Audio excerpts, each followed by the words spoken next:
Hello everyone, कैसे हैं आप सब। एक बार पुनः से कोचिंग क्लासेस पर स्वागत है। उम्मीद करता हूं आप सब अच्छे होंगे, मस्त होंगे, बेहतर होंगे, आपकी पढ़ाई बेहतर चल रही होगी।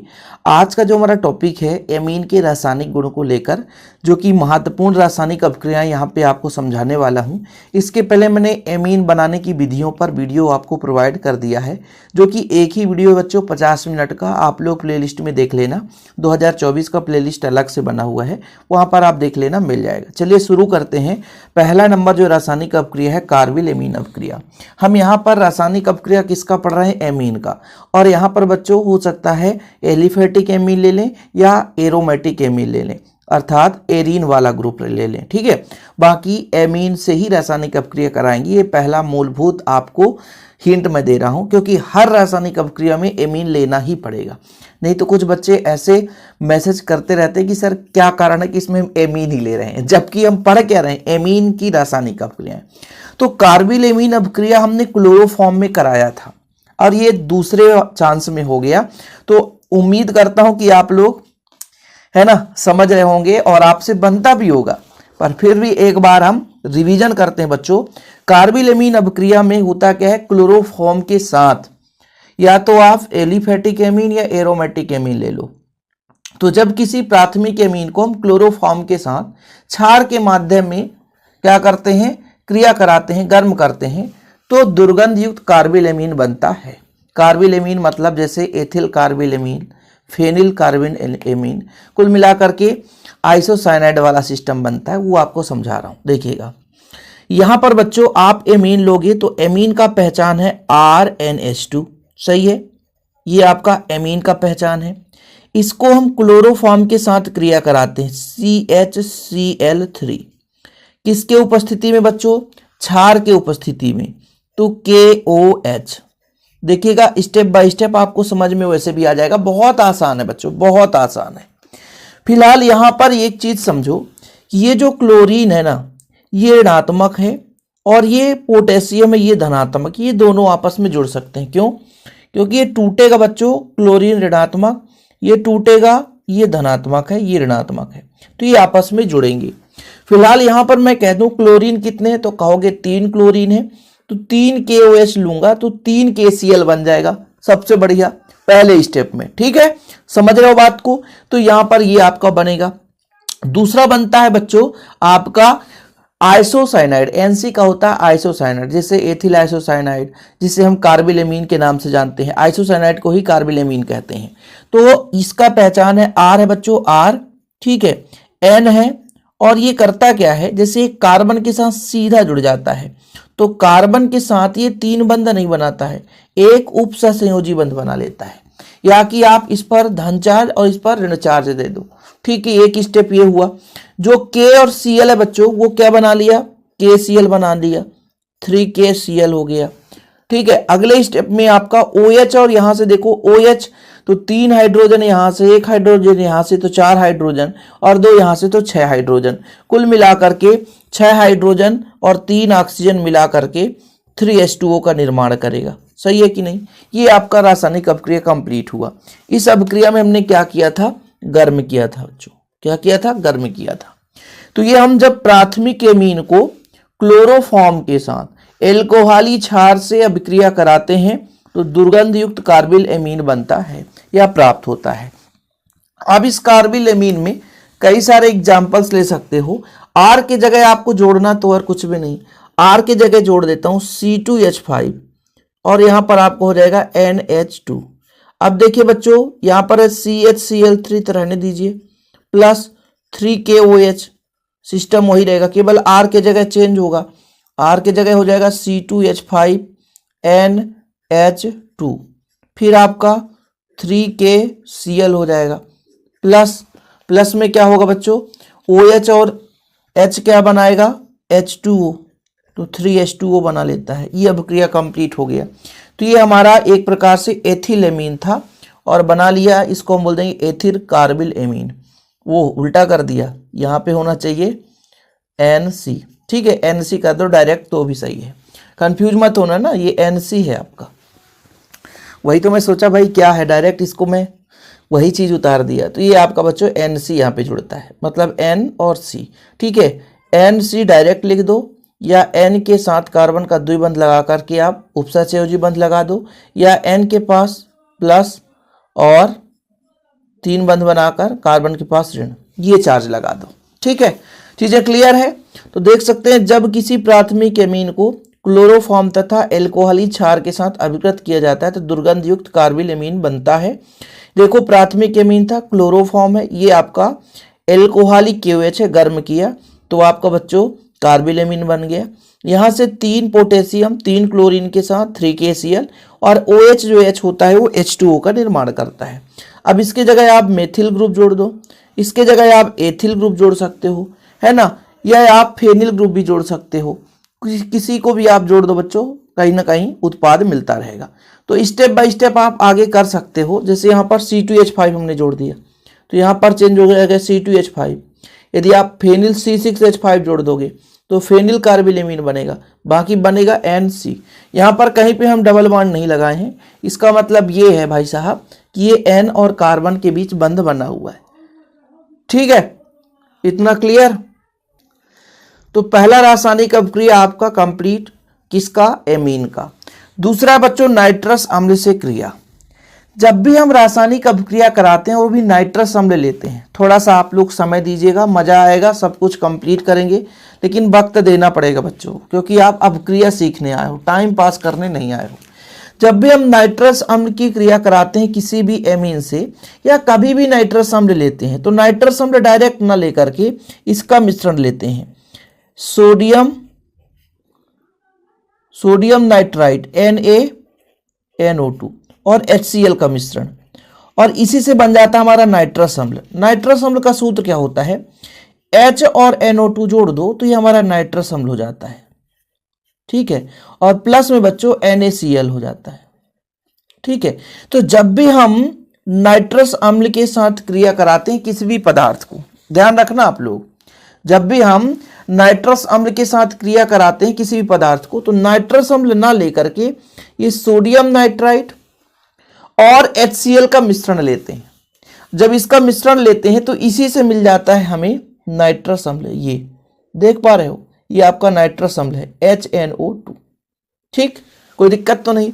अब इसकी क्रिया हम प्राथमिक एमीन से कराते हैं तो पहले हमें एक अस्थायी यौगिक प्राप्त होता है, फिर एल्कोहल बनता है। वो कैसे, अब क्रिया में ही सब कुछ समझ में आएगा, ऐसे हम कह दे तो बिल्कुल नहीं आएगा। देखिएगा, सबसे पहले मैं बात करता हूं बच्चों RNH2, ये हमारा है प्राथमिक एमीन पहले स्टेप में। ओके, और इस हम HNO2 को इस प्रकार से लिख सकते हैं कि जो नाइट्रोजन होता है एक साइड तो OH जोड़ता है और एक साइड द्विबंध के साथ ऑक्सीजन, क्योंकि नाइट्रोजन की वैलेंसी होती है 3। और जब इस प्रकार से जुड़ता है तो यहां अंदर क्या होगा, देखिएगा, ये जो हमारा H2 है ना भाई, ये किसको उठा ले जाएगा, ऑक्सीजन को उठा ले जाएगा, क्योंकि बड़े प्रेम से हाइड्रोजन जो है ऑक्सीजन के साथ H2O का निर्माण कर देगा, बड़े प्रेम से, बिना कोई घूस के, है ना, बिना कोई घूस के। तो फिर बचेगा क्या, ये आपका R है बच्चों, यहां पर N है और ये द्विबंध के साथ ये N जुड़ जाएगा और OH हो गया। ये आपका यहां पर जो H2O है माइनस के रूप में बाहर हो गया। ये आपका अस्थायी यौगिक है, अस्थायी यौगिक। अगले स्टेप में होता क्या, ये जो दोनों N है ना बढ़िया आपस में, पहले तो अलग अलग थे, अब जब आपस में आए तो बोले एक काम करते हैं ना यार, हम दोनों एक ही जैसे हैं, क्यों ना आपस में दोस्ती बना ले। बोले बना लो भाई दोस्ती। तो ये बेचारे यहां से निकल करके बाहर जाने की कोशिश करते हैं, मतलब RN_NOH है। ये अगले स्टेप में क्या करते हैं, ROH बचता है और आपका बच्चों N2 बाहर हो जाता है, बड़े प्रेम से निकल जाते हैं। अगले स्टेप में लगभग 10 डिग्री सेल्सियस तापमान पे ये किनारे हो जाते हैं। तो कुल मिलाकर मूल रूप से जब हम नाइट्रस अम्ल की क्रिया कराते हैं प्राथमिक एमीन से तो हमें एल्कोहल मिलता है। क्या मिलता है बच्चों, एल्कोहल। अब ये रासायनिक अभिक्रिया हमने पढ़ाया है, उम्मीद करता हूं आप लोग पढ़े भी होंगे, और नहीं पढ़े तो अभी पढ़ लो। एल्कोहल में मैंने पढ़ाया था एल्कोहल बनाने की विधि में कि प्राथमिक एमीन से, जब हम प्राथमिक एमीन की क्रिया नाइट्रस अम्ल से कराते हैं तो एल्कोहल मिलता है सीधा सीधा। ठीक है बच्चों। तो पहले स्टेप में हम जब भी नाइट्रस अम्ल से क्रिया कराते हैं तो इस चीज को लेते हैं, NaNO2 और HCl का मिश्रण, इससे हमें नाइट्रस अम्ल मिल जाता है। अब इतने में कहानी रुकती नहीं है, कहानी की और भी स्टेप हैं। वो स्टेप मैं आपको यहाँ पे समझा देता हूँ कि भाई साहब एक ही पदार्थ लेकर नहीं चलेंगे, हम इसके जगह एल्किल ग्रुप की जगह R के जगह जोड़ दें CH3, या तो हम C2H5 जोड़ दें। आपकी इच्छा है क्या जोड़ना चाहते हो। जैसे मैं C2H5 लेकर चलता हूं, आपका NH2 है। पहले बच्चों किससे क्रिया करता है, नाइट्रस अम्ल से। ऑक्सीजन के साथ डबल बॉन्ड OH जुड़ा है नाइट्रस अम्ल के साथ। ये क्या बनाएगा देखिएगा, उत्पाद में क्या बनाता है, सिंपल तरीके से आपको पता है कि ये आपका C2H5 रहेगा ही, यहाँ पे N है, द्विबंध के साथ N बना लिया, और फिर आपका OH जुड़ा है, माइनस H2O बाहर हो गया, मतलब यहाँ से H2 और O, ये आपका माइनस H2O बाहर हो गया। और जब ये माइनस H2O बाहर हो गया तो अगले स्टेप में क्या होने वाला है देखिएगा, अगले स्टेप में होगा ये बच्चों, H2 और वो बाहर हो गया ना, तो ये अब दोनों आपस में दोस्ती बनाएंगे, बोलेंगे भैया हम संगे संगे, तो कुछ भी प्लस ना करो, डायरेक्ट ये अपने आप ही स्थानांतरित हो जाता है और C2H5OH बनाता है, प्लस का N2 बाहर हो जाता है।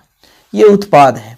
इसके अलावा भी जैसे हम यहाँ पे C2H5 जोड़े हैं तो इसका नाम हो जाएगा एथिल है बच्चों, तो एथिलामीन है, एथिलॉल बनता है, एथेनॉल। इसके जगह यदि हम कोई भी एरोमेटिक एमीन ले लें, एरोमेटिक एमीन जैसे C6H5 जोड़ दें, तो यहां पर मैं एरोमेटिक एमीन कुछ इस प्रकार से ले रहा हूं, देखिएगा क्या सही है, बन सकता है NH2, इसका नाम है एनिलीन, जिससे नहीं बनता वो लिख लें एनिलीन।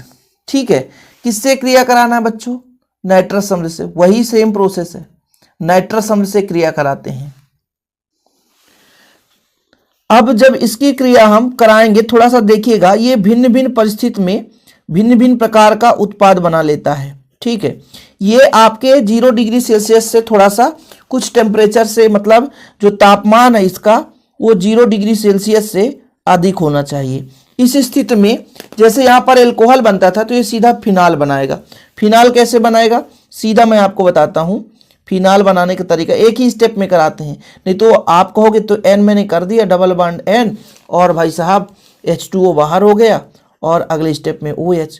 फिर ये होगा अगला कहानी इसका ये हो जाएगा कि N2 बाहर हो जाएगा, तो ये फिनाल का पहचान है, ये फिनाल है, प्लस N2 बाहर हो गया।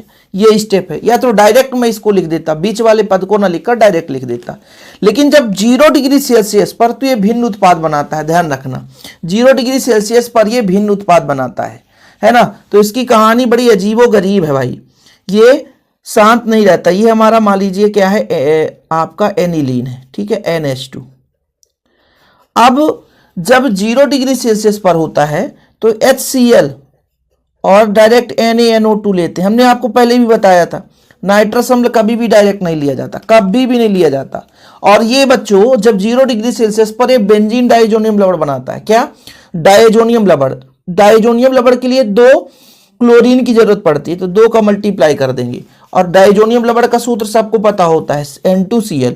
तो ये बेंजीन रिंग है, चलो भाई यहाँ पर N2Cl कर दो, इस पर पॉजिटिव इस पर माइनस, N2 एक N यहाँ से एक N यहाँ से, और भाई ये Na बचेगा तो कहाँ जाएगा, Na बचेगा तो Cl ले लेगा, तो NaCl बना लेगा, N2Cl, तो भाई ये NaCl आपका NaCl हो गया। H2 जो है और यहाँ से ऑक्सीजन तो बना लेगा H2O। ठीक है, क्या बनाएगा बच्चों, प्लस H2O। ये चीज कंप्लीट हो जाता है। तो जब 0 डिग्री सेल्सियस की बात आती है तो बेंजीन डाइजोनियम लवण बनता है, लेकिन जैसे 0 डिग्री सेल्सियस थोड़ा अधिक ताप होता है बच्चों, तो उस स्थिति में आपका फिनाल बनता है। तो फिनाल बनाने की विधि में भी इसको आप पढ़ोगे, कोई दिक्कत ही नहीं है। चलिए, पहला स्टेप था बच्चों। दूसरा रासायनिक अपक्रिया, इसलिए तो हम आप लोगों को मतलब एक प्रॉपर नोट्स तैयार करके देते हैं, और नोट्स के लिए मात्र 100 रुपये लगता है बच्चों, लेकिन देखिए कितना प्रॉपर तरीके से लिखा रहता है, आप देख सकते हैं। एलिफेटिक प्राथमिक एमीन को सोडियम नाइट्राइट एवं HCl से अपकृत कराया जाता है तो एल्कोहल बनता है। हमने आपको स्टेप बाय स्टेप समझाया, देखिए पूरा स्टेप बाय स्टेप कि भाई हम यदि नाइट्रस अम्ल और HCl मतलब सॉरी, यदि हम सोडियम नाइट्राइड और HCl का मिश्रण लेते हैं तो नाइट्रस अम्ल ही मिलता है, और यही नाइट्रस अम्ल प्राथमिक एमीन से पहले अस्थायी और अगले स्टेप में स्थायी अल्कोहल बनाता है। इसके बाद मैंने कहा R के जगह आप कोई भी C2H5 ले लो, ये आपका प्रोसेस, ठीक है, 2 स्टेप में करा दिया। इसके बाद मैंने कहा भाई 0 डिग्री सेल्सियस ताप पर यदि आप लोगे तो बेंजीन डाइजोनियम लवण बनेगा, लेकिन वहीं पे 0 डिग्री सेल्सियस से यदि अधिक तापमान लोगे, 0 डिग्री सेल्सियस से अधिक तापमान लोगे तो फिनाल बनेगा, ये फिनाल बन गया। ऐसे ही हमने द्वितीयक एमीन की बात की, द्वितीयक एमीन ले लो, द्वितीयक एमीन भी ऐसे प्रोसेस चलता है, समझ रहे हो ना, नाइट्रोसो एमीन नामक पीला द्रव मिलता है, ठीक, कोई बात नहीं है, फिलहाल जितना समझा है उतना तो बन गया होगा। अगला जो हमारा अभिक्रिया है जिसको अब हम समझेंगे बच्चों, ग्रिग्नार्ड अभिकर्मक से RMgX, ग्रिग्नार्ड अभिकर्मक का पहचान है RMgX, इसे आज बारीकी से आप समझोगे, ठीक है। तो ग्रिग्नार्ड अभिकर्मक का सूत्र क्या होता है मैं आपसे बता दूं ताकि आप लोगों को क्लियर रहे, हर जगह ग्रिग्नार्ड अभिकर्मक पढ़ते हैं। ग्रिग्नार्ड अभिकर्मक बच्चों RMgX, ठीक है, जहां R क्या है, एक एल्किल ग्रुप है, और X क्या है, हैलोजन परमाणु, फ्लोरीन, क्लोरीन, ब्रोमीन, आयोडीन। ये जो ग्रिग्नार्ड अभिकर्मक से यदि क्रिया करेगा तो क्या बनाएगा, देखिए पहले हम लोग ये समझते हैं कि हमारा एमीन का पहचान क्या है, RNH2, सही है, ठीक, और ग्रिग्नार्ड अभिकर्मक का क्या पहचान है बच्चों, R, इसका हो सकता है अलग R हो, MgX। अब ये कैसे क्रिया करेगा, तो लगभग ये जो आपका R है ना बच्चों, ठीक है, ये जो R है ये इसके साथ जुड़ेगा, पूरे के पूरे के साथ, और ये जो R' है वो इससे हाइड्रोजन लेकर के एल्केन बना देगा। क्या बना देगा, एल्केन। जैसे हमारे पास यहां पर हम CH3 ले लेंगे तो ये बनेगा CH3H यानी R'H, और प्लस का क्या बन जाएगा, Mg के पास बंध बनाने की क्षमता होती है, ये Mg है, इसके पास एक एल्किल ग्रुप जोड़ने की क्षमता है और एक हाइड्रोजन परमाणु, और यहां पर आपका Mg है ही है, इसके पास 2 चीज है, ठीक है। Mg का बंध, Mg तो हो गया भाई, Mg तो हो गया, क्या बचेगा भाई, Mg हमने ले लिया, X ले लिया, बचा NH, हाँ NH, ठीक, और इस NH के साथ आपका एल्किल ग्रुप जुड़ा है।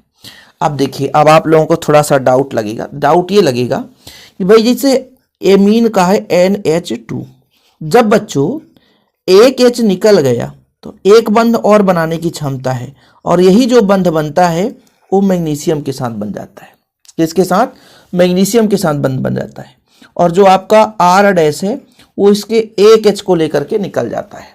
तो यहां पर आप देखिएगा प्राथमिक एवं द्वितीयक एमीन में सक्रिय हाइड्रोजन परमाणु होने के कारण ग्रिग्नार्ड अभिकर्मक से क्रिया करके एल्केन बनाता है, मतलब सक्रिय हाइड्रोजन परमाणु है इसमें, सक्रिय हाइड्रोजन परमाणु के कारण ये क्रिया करता है।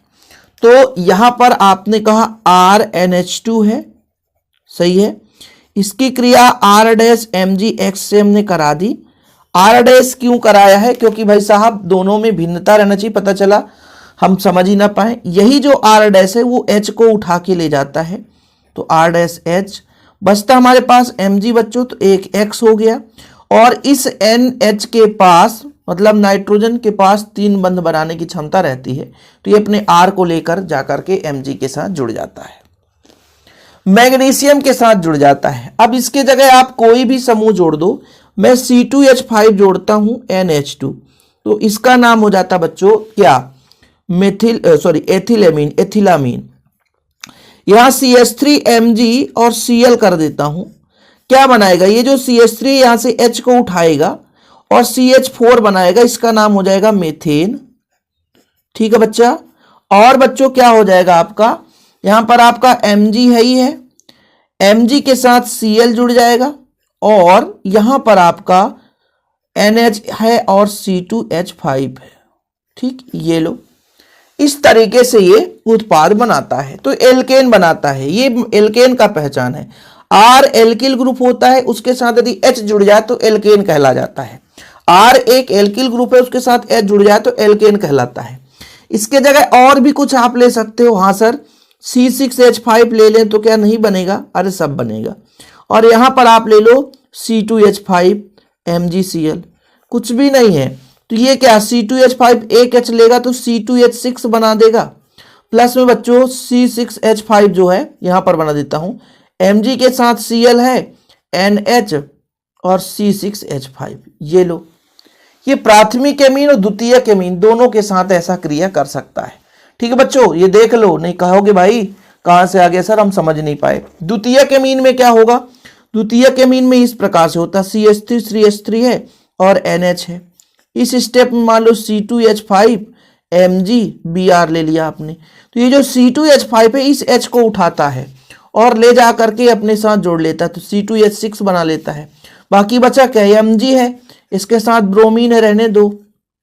और भाई इसके साथ आपका N है ना, N के साथ CH3 जुड़ा है, होल टॉइस कर दो, ये लो। उत्पाद बनाने में कोई कठिनाई नहीं, बट उसके पहले आप एक रासायनिक अपक्रिया को समझ लेते हैं तो सारी रासायनिक अपक्रियाएं सरल हो जाती हैं। ओके बच्चों, तो ये आपका पहला स्टेप है। इसके बाद हमने पहले देख सकते हो यहां पर मेथिलेमीन की क्रिया करा दी है। ठीक है, और ये सारी चीजें नोट्स में प्रोवाइड किया जाता है। आप लोग नोट्स नहीं लिए तो ले लें। कांटेक्ट नंबर है 9685299149, 9685292949। मात्र आपसे एक छोटा सा अमाउंट लिया जाता है ताकि आपकी भी बेहतर हो सके और हमारे भी कंडीशन सही रहे। समझ रहे ना बच्चों? चलिए देख सकते हैं आप लोग। और ये फिर आपने यहाँ पर C6H5 जोड़ दिया, यहाँ पर एनिलीन जोड़ दिया। तो ये पूरे प्रोसेस सेम है। और आज का आखिरी रिएक्शन है चौथा नंबर, हाइपोक्लोरस आम्ल से क्रिया, HOCl के साथ क्रिया कराएंगे। तो किसी अपक्रिया को समझने के पहले उसका सूत्र याद होगा, तभी हो पाएगा। हाइपोक्लोरस की क्रिया कैसे होती है यहां पर हम समझते हैं। हमारे पास मान लीजिए एक एल्किल ग्रुप है और NH2 जुड़ा है, तो ये एमीन है, ये तो ठीक है सर।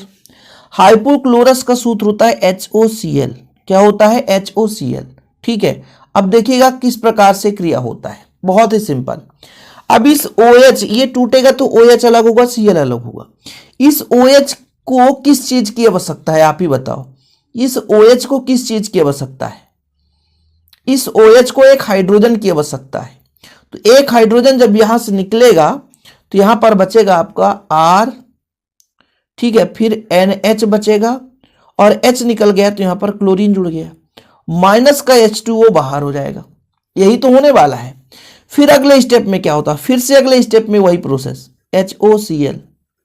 अगले स्टेप में फिर से ये जो आपका OH है फिर से H को निकालता है, तो यहां पे N और इसके पास 2 क्लोरीन है बच्चों, तो 2 क्लोरीन जुड़ जाता है, Cl2। ठीक है, अब इसके जगह है हम कोई एल्किल ग्रुप लेकर ही चलते हैं तो क्या होता है? जैसे मैं कह दिया C2H5 है, यहां पर NH2 है बच्चों, NH2 कर देना, प्लस ना करना, ये सिंगल बॉन्ड है। इसकी क्रिया हाइपोक्लोरस HOCl से, तो क्या बनाएगा? पहले OH एक H को उठाएगा तो C2H5 और क्या बचा बच्चों? NH बचा और Cl जुड़ गया, माइनस का H2O बाहर हो गया। अरे भाई मक्खी परेशान मत करो यार, नहीं तो फिर चले जाओगे बाहर आप। चलो HOCl फिर से एक H निकलेगा बच्चों, तो क्या बचेगा? आप यहाँ पर H2O बाहर हो जाएगा और फिर यहाँ पर जो बचने वाला है C2H5 रहने दो, N बचेगा, इसके साथ 2 क्लोरीन बचेंगे।